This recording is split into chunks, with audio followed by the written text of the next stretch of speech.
Uy, kuya! Gandang hapon. Pogi mo ngayon Di kita nakilala. Grabe talaga, lakas talaga ng dating mo. Kuya, pwede ba kaming lumabas saglit? Kasi magbibideo na kami ng assignment. Super duper, saglit lang talaga. Ay, hindi. Pasok. Baka mapagalitan pa ako. Kuya, saglit lang talaga. As in, wala pa nga 5 minutes. Super duper to the over. Saglit lang talaga. As in, hindi kami magtatagal. Good take lahat. Walang take two. As in, dali na. Saglit lang. Deadline na namin mamaya. O sige na. Bilisan nyo lang Ay, thank you. The best ka talaga. Game na. Ikaw na mauna ka na. Okay, 1, 2, 3. Ang kapal ng mukha mo! Niloko mo ko! Paano mo nagawa sa akin to? Lahat binigay ko sa'yo, ha? Kuya, 20 pesos na fishbowl, maanghang yung sauce. Dali. Hala, sige, ngayon ka magpaliwana. Ako naman. Go. Bakit? Ha?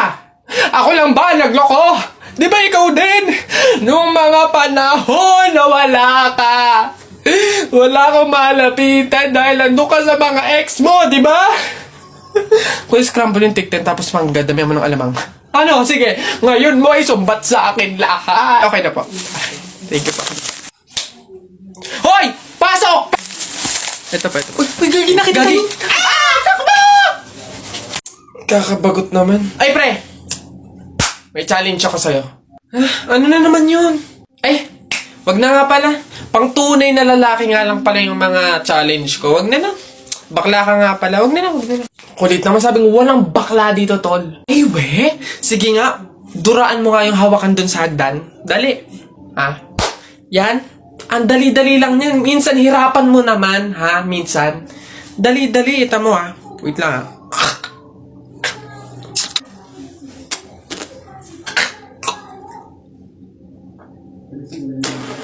Ayun. Sabi na. Yak. Gagi, ano to? Lamay! Kaniri ba? Nice one down. Tingnan natin yung iba. Ay! Gagi, si Sir nahawakan. Shucks, Gagi. Takaw! Patay ka na naman.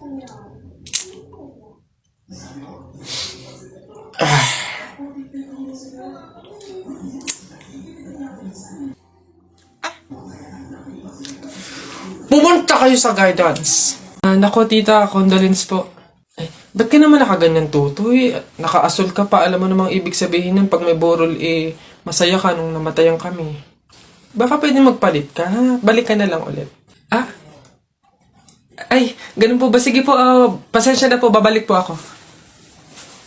Okay na po, tita. Ayun nga po, nalulungkot po. Ay, naku naman, tutoy. Nananadya ka ba? Nagpula ka pa talaga. Alam mo naman ibig sabihin pag nakapula sa burol, may galit ka dun sa namatay. Tuy, respeto naman. Pasensya na pero palta mo yan. Tsaka ka bumalik dito, ha? Nanadya Ay, grabe naman po. So, babalik na naman po ulit ako. Sige po, pasensya na po ulit. Sige po, wait lang po. Eto, tita, okay na po siguro to. Kumusta po? Tuy, nag-itim ka pa. Ano bang problema? Yung itim to, sa libing pa yan. Anong pinapakita mo? Anong pinapahiwatig mo na gusto mo nang alisin to sa amin? Na gusto mo nang ihiwalay tong pamilya namin, ha? Ay, hindi naman po sa ganun, tita. Sadyang hindi ko lang po alam na may mga color coding po pala pag may burol. Hindi ko po alam na may pamahiin po pala kayong sinusunod. Sige po, balik na lang po ulit ako. Sure na po, totoo na po. Sige po. Ayan. Pagod. Okay na po tita. Yung grabe condolence po, nakikiramay po ako. Sobrang nalulungkot po talaga ako. Saan po ba dito yung tayaan? Doon po sa dulo. Sige po. Salamat po.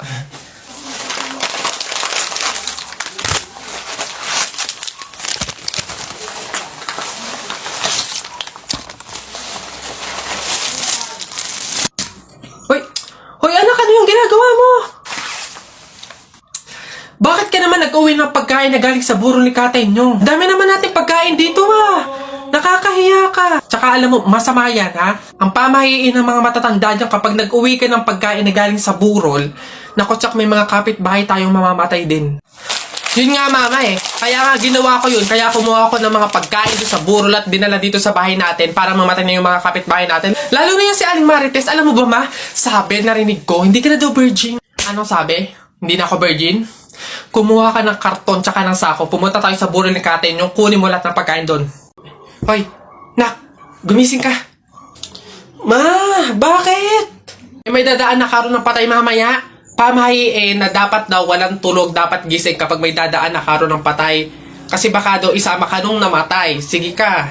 Makakauwi ko lang. Antok na ako. Nag-duty ako kagabi. Papaniwala sa mga pamahiin na yan. Ang kulit ng batang to. Bahala ka. Pag yung patay pinuntahan ka dito at sinundo ka, sinasabi ko sa'yo, bahala ka sa buhay mo. Bahala siya sa buhay niya. Wala akong paki sa mga pamahiin na yan. Papaniwala sa mga ganyan.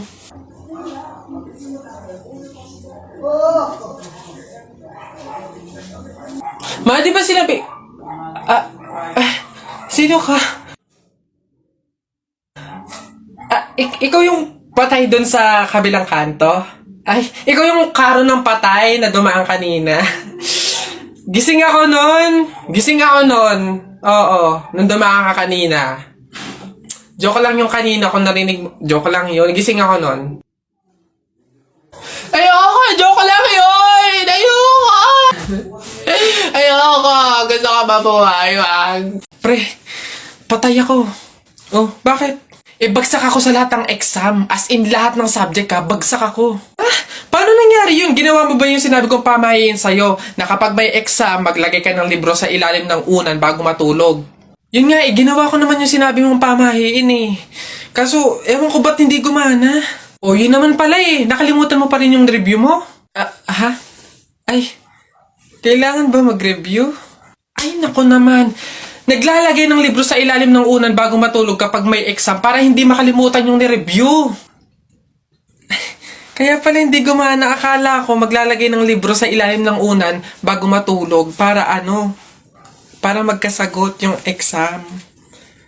Yung pala kailangan mag-review. Ay, Bona ka. Tayo, pabunot pa ako. Ano po yung mga papremyo? Lombans, hairband, calculator, paper, ayun yung kotse pong blue. Ayun. Pabunot to. Ano? Tagal. Ito. 127 po. Ito po. Wala. 21 po. Meron? Wala ulit. Ba't wala pa rin? 1. Gusto ko yung laruan na yun eh. 1 pa 1. Wala. Wala pa rin. Ubus na pera ko 85 po. 85. Huwag ka na umasa. Wala. Wala pa rin. Ang daya naman yan. Ang daya. Walang madaya dyan. Sa bulok ka lang. Umuwi ka na. Ito, last one ha.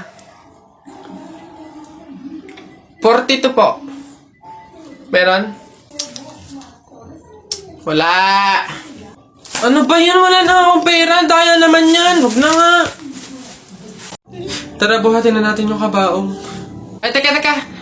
Kamag-anak kayo, di ba? Oh, hindi pwede. Pamahiin yon. Bawal magbuhat ng kabaong ang kamag-anak. Yung iba na lang. Kayo na lang magbuhat dito. Ikaw, yan, kayo. Ay, kami po? Ay, hindi po. Kamag-anak po ako. Pamangkin po ako niyan. Ay, ako rin po hindi kasi ninang ko po yan eh. Kamag-anak din po ako kasi kapatid po yan ni Papa. Ganun ba? Kayo. Kamag-anak ba kayo? Kayo na lang magbuhat nito, sige. Ay, kamag-anak ko din po. Tita ko po kasi yan eh. Ako naman kapatid. Lalo na po ako po yung anak eh. Siya. Paano yan? Wala tayong magagawa. Kailangan sundin yung pamahiin talaga. Siguro, iwan nyo na lang yan dyan. May magbubuhat naman siguro kusa yan. Iwanan nyo na yan dyan. Ayaw nga po, dapat talaga sundin yung pamahiin. Baka kasi may mangyari pang masama. Sige po, iwan na lang po natin. Po. Tara na. Bye, Nay. Bye, Tita. Excuse me. May tatanong lang sana ako. Ay, sige po. Ano po yun? Kaibigan kasi ako nung namatay. Ililibing na, di ba? Napansin ko kasi wala yung taga-sigaw. Wala ba kayong nilagay? Ay, bakit po kailangan ng taga-sigaw? Kasi di ba kaya siya namatay kasi pinatay siya? Nahuli na ba yung pumatay? Ay, ganun po ba? Hindi pa po nahuli yung suspect eh. O hindi pa pala. Ang pamahiin kasi dyan, para daw makonsensya yung pumatay dun sa tao, is kailangan pag ililibing na, maglagay daw ng taga-sigaw para sumuko na yung pumatay sa kanya. Sige po, ako na lang po, yung sisigaw. Ay, ikaw na lang. Sige, mabuti. Ayos, sige.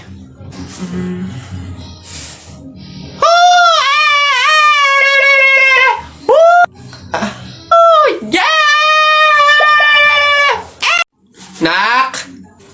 Nay! Bakit?